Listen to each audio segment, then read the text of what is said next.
Hello नमस्कार, मैं हमारे चैनल में आपका स्वागत हूँ। आपको बहुत ही महत्वपूर्ण जानकारी देने वाला हूँ, जो एक डेविड भी दिखाने वाला हूँ, जो नेशनल मीडिया पे अतिथि शिक्षकों के नियमितीकरण को लेकर चल रही है। उससे भारत सरकार ने जो घोषणा की थी उसको लेकर भी चल रही। तो बीजेपी प्रवक्ता का क्या कहना है और कांग्रेस के प्रवक्ता का क्या कहना है, ठीक है, मीडिया के अधिकारियों का क्या कहना है अतिथि शिक्षकों के नियमितीकरण की मांग को लेकर, और जिला अध्यक्ष अतिथि शिक्षक संघ के इनका क्या कहना है और सरकार क्या कह रही है। अब वीडियो में बने रहे, मैं इसके संबंध में पूरी विस्तार से आपको जानकारी देने वाला हूँ और एक वीडियो भी दिखाने वाला हूँ जिसमें लाइव डिबेट दिखाने वाला हूँ। ये सेकंड पार्ट से इससे पहले भी एक वीडियो ऑलरेडी बना चुका हूँ, कंप्लीट वीडियो होगा, ठीक है फ्रेंड्स। तो आप वीडियो में बने रहें, वीडियो पूरा देखें। वीडियो अच्छा लगे तो लाइक करें और चैनल को सब्सक्राइब जरूर कर लें सही अपडेट पाने के लिए। ये सेकंड पार्ट से फर्स्ट पार्ट मैं बना चुका हूँ, ठीक है। वीडियो बने रहे, वीडियो पूरा जरूर देखें। वीडियो अच्छा लगे तो लाइक जरूर करें और चैनल को सब्सक्राइब जरूर कर लें ऐसे नई अपडेट पाने के लिए। तंत्र कहा जाता है कि नींव जितनी मजबूत होती है, इमारत भी उतनी ही बुलंद होती है। शिक्षा भी उसी तरह की बुनियाद है जिस पर देश का भविष्य संवरता है। इसके बाद भी राजनीतिक दलों के लिए शिक्षा उतनी प्राथमिकता में नहीं रही है जितनी होनी चाहिए थी। और शायद यही कारण है कि मध्य प्रदेश में पढ़ाई अब भगवान भरोसे चल रही है, क्योंकि मध्य प्रदेश के सरकारी स्कूलों में शिक्षकों की भारी कमी है। हजारों स्कूल ऐसे हैं जहां एक ही शिक्षक के भरोसे पूरा स्कूल चल रहा है। पिछले दिनों सरकार ने बताया कि मध्य प्रदेश में कक्षा 1 से लेकर कक्षा 8 तक के शिक्षकों के 3,63,99,000 पद खाली है और इनमें से 2,93,432 पद भरे हुए हैं और 69,667 पद अभी रिक्त है। ये कक्षा 1 से लेकर के कक्षा 8 तक के शिक्षकों के आंकड़े हैं। यह जानकारी केंद्र सरकार के शिक्षा मंत्रालय ने राज्यसभा में पिछले दिनों दी थी। प्रदेश में कक्षा 1 से लेकर कक्षा 8 तक के शिक्षकों के करीब 3,63,099 पद खाली है। सरकार ने बताया कि इसी तरह से साल 2021-22 में कक्षा 1 से लेकर के कक्षा 8 तक के इन स्वीकृत पदों में से करीब 2,88,744 पद भरे हुए हैं और करीब 74,355 पद रिक्त पड़े हैं। सरकार की ओर से राज्यसभा में पेश किए गए एक जवाब के मुताबिक 2020 और 21 में शिक्षकों के 2,88,744 पद भरे हुए थे और करीब 74,355 पद रिक्त पड़े थे, यानी कि खाली थे। प्रदेश के सरकारी स्कूलों में शिक्षकों की कमी का कोई रोना ये नया नहीं है। पिछले 2 दशक से ज्यादा भी समय जा चुका है, तभी से शिक्षकों की भारी कमी बनी हुई है, लेकिन पद भरने से लेकर सरकार के स्तर पर कोई भी ठोस इंतजाम नहीं किए गए हैं।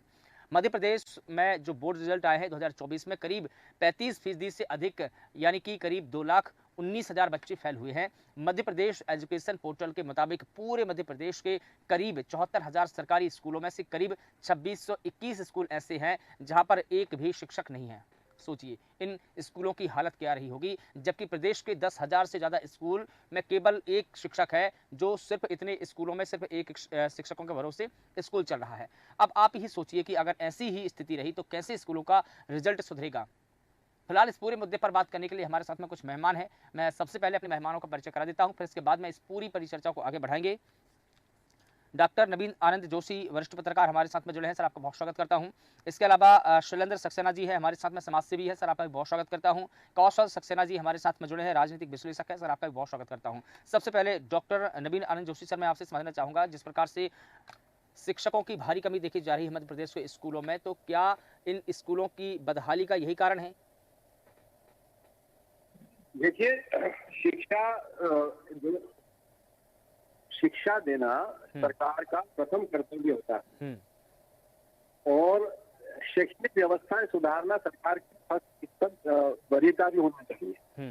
तो मुझे ऐसा लगता है कि शिक्षा के प्रति जो सरकार की जरूरत है वो इस बात से स्पष्ट हो जाती है कि जब हमारे पास शिक्षक ही पर्याप्त नहीं है तो हम शिक्षण व्यवस्था कैसे संचालित कर पाएंगे।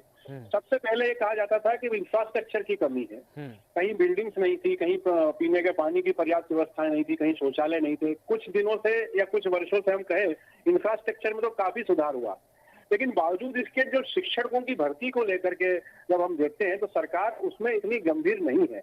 और जिन पदों का आपने अभी जो टेक्निकल और जो ये संख्यात्मक जो विवरण दिया है, मुझे जो अभी मैंने सुना आपकी रिपोर्ट में, उससे स्पष्ट होता है कि हजारों पद जब रिक्त हैं और बेरोजगारी का सेंसेस भी ऊपर जा रहा है, तो जब हमारे पास बेरोजगार युवा युवतियां हैं तो क्या कारण है कि हम शिक्षकों की भर्ती नहीं कर पाते? और तो इसमें सरकार पदों को अगर लाखों भी कहे तो भी कोई लाखों पद भी रिक्त कहे तो भी कोई अतिशयोक्ति नहीं होगी रखा जा रहा है। जिस तरह का सवाल राज्यसभा में पूछा गया, जिस तरह का जवाब सरकार की तरफ से गया है, वो दोनों बातें इसको स्पष्ट करती हैं कि अभी देश में, मध्य प्रदेश में और भी जिन राज्यों में शिक्षकों की ही कमी क्यों है, इसके पीछे केवल एकमात्र कारण ये है कि पढ़े लिखे लोग घर बैठे हुए हैं, उनके पास रोजगार नहीं है, कुछ बीएड करके बैठे हैं, एमएड करके बैठे हैं, और स्कूलों में बेचारे जो नई पौध तैयार हो रही है, नए बच्चे जो जा रहे हैं, उनके पास शिक्षकों के अभाव में वे एक शिक्षक से पूरी सारे सिलेबस पढ़ रहे हैं, सारी कोर्स की किताबें उन्हीं को एक शिक्षक से पढ़ाना पड़ रही है। ये मतलब ये कहना चाहिए कि ये ऐसी विसंगति क्यों है। बिल्कुल ठीक है। सबसे बड़ा सवाल तो ये है कि ऐसी विसंगति क्यों है, लेकिन ये विसंगति के पीछे कहीं ना कहीं हमारे जो सिस्टम के लोग हैं, हमारे जो सरकार के जो नुमाइंदे हैं, कहीं ना कहीं उनकी भी तो गलती है कि उनको ये सोचना चाहिए कि जब हजारों पद खाली पड़े हैं, लाखों पद खाली पड़े हैं, तो हम विश्वगुरु किस बिना पर बनेंगे। सवाल तो ये भी है। मैं वही कह रहा हूँ कि शिक्षा व्यवस्था देना सरकार की, शिक्षा, स्वास्थ्य, संस्कार ये सरकार से ही आते हैं, और सरकार की ये प्रायोरिटी होती है कि वे अपने अधोसंरचना के साथ साथ शिक्षण पर और शिक्षा पर ध्यान दें, और जब भी परिणाम सुधरेंगे। यदि आप शिक्षकों की व्यवस्था ही नहीं करेंगे, आप बताइए संस्कृत के शिक्षकों की आवश्यकता है, संस्कृत के शिक्षक की भर्ती नहीं करते, मैथमेटिक्स की भर्ती नहीं हो रही, हिंदी के लिए हमारे पास नहीं है, स्पोर्ट्स टीचर तक नहीं मिलते कई स्कूलों में। तो आप जब बच्चे का समग्र विकास नहीं चाहते, और जनप्रतिनिधि का ही इसमें पूरा दोष मैं कहूंगा, क्योंकि जिम्मेदारी उन्हीं की है। यदि वे अपनी सरकार में रह करके इस कल्याणकारी कार्य को नहीं करेंगे, तो उन्हें देश की जनता क्यों क्षमा करेगी। आपके पास जब आपको अवसर मिला है, आपका पूरा ध्यान आप राजनीति पे लगा के रखते हैं, शिक्षक और शिक्षण व्यवस्था पर आपका कोई जोर नहीं है। इससे स्पष्ट होता है कि आप केवल शिक्षा के मंदिरों को केवल इसलिए उपयोग में ले रहे हैं कि केवल वहाँ भर्ती हो रही है, और इसके कारण प्राइवेट स्कूलों की संख्या भी बढ़ रही है, उनमें बच्चों की भर्ती भी उनमें ज्यादा हो रही है। सरकारी स्कूलों में लोग बच्चे पढ़ाना नहीं चाहते शिक्षकों की कमी के चलते, तो इससे रेवेन्यू लॉस भी, मतलब ये कह लें कि जो एक गरीब व्यक्ति है वो बेचारा पैसे उधार लेकर के अपनी जेब काट के, पेट काट के बच्चे को प्राइवेट स्कूलों में महंगी फीस में पढ़ाता है। बिल्कुल ठीक है। शैलेंद्र सक्सेना जी, मैं आपसे समझना चाहूंगा, क्या सरकारी तो फिर अपन अब कैसे कह सकते हैं कि आगे सुधार की उम्मीद है। अब सरकार की मंशा तो मुझे यही लग रही है कि सरकार अतिथि का फायदा उठा रही है, और अतिथि भर्ती कर देंगे। भर्ती करने की जरूरत नहीं है, कौन 40-50 हजार देगा, 14,000 का काम तो कर रहा है। कौशल सक्सेना जी की बात से सहमत हूँ, और आदरणीय नवीन जी की बात से भी सहमत हूँ। सरकार की ही इच्छा नहीं है। मैं पूरे आदर के साथ, पूर्व मुख्यमंत्री शिवराज सिंह चौहान जी ने अतिथि विद्वानों तथा अतिथि शिक्षकों के लिए जो घोषणाएं की थी, आप ये समझिए कि मुख्यमंत्री के आदेश का मजाक उड़ाया गया।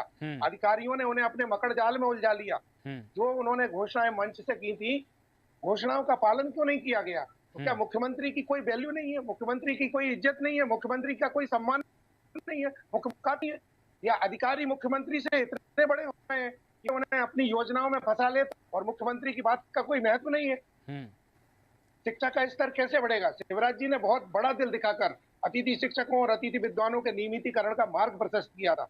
आप मुझे ये बताइए सर, जो अतिथि विद्वान 20 साल से कॉलेज, ठीक है, लेकिन इस राह पर चला कौन? उन्होंने तो मार्ग प्रशस्त किया, लेकिन इस मार्ग पर चला कौन?